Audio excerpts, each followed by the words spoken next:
Just a little weekend update. Put the old block back in the car so that I could use it to check some of the fitment on some of the fabrication work that I've done recently. Two things in particular. One, I needed to make sure that the steering rack, cleared the oil pan properly, and as it turns out, it's pretty dang cool, man. The thing clears like 3/8 of an inch. It looks perfect. And I'm excited because I had to do all that off of measurements, and I was a little nervous. The other thing is I need to modify the firewall. I got to take a portion of the firewall and cut it out and then move it back. Probably, it looks like about 3 inches, so that I can have enough clearance to get the oil drain lines installed at the back of the head. So I got to do that. Yeah, but it's kind of cool. It's coming down to the wire, just last minute stuff. As soon as I get the firewall done, then we could paint it. And it'll be nice to have all the fabrication work finally done. You know, get it all painted up. I'm going to wrap the headers.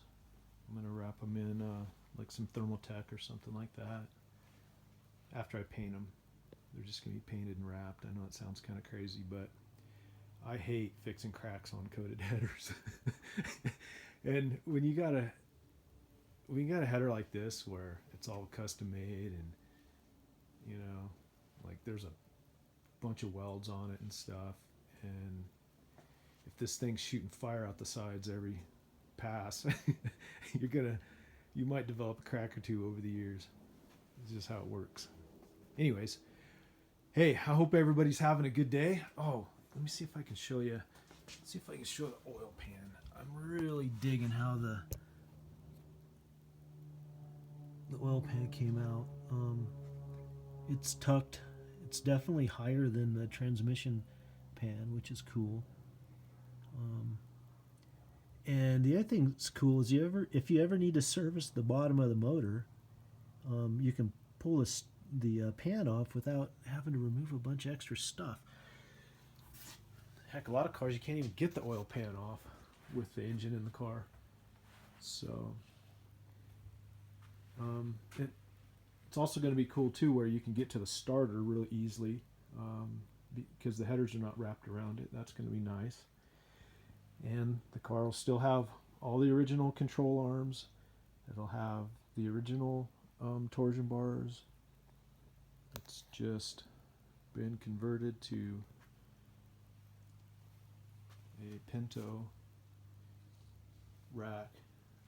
It's actually a Pinto rack with an Omni mount, I guess people call it. It's the steering rack that has the flat 2 bolts on this side and then a clamp on this side. So everything is now Frenched down inside the K-member.